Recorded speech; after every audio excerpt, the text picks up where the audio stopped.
We follow together, chlorine cycle in rotary kiln system. 8.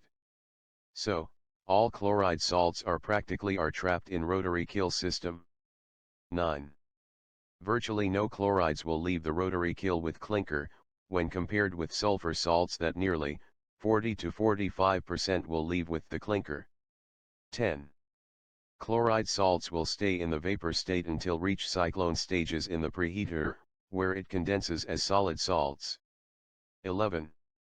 The vapor pressure will start to build up in the system of the rotary kiln, until the concentration chloride salts and other sulfate salts will be higher in rotary kiln atmosphere more than rotary kiln feed fuel and clinker.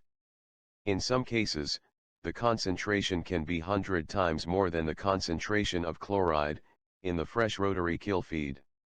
12. In such cases we have to break the cycle. 13. This will require bleeding of rotary kiln gases before it enter the preheater laden,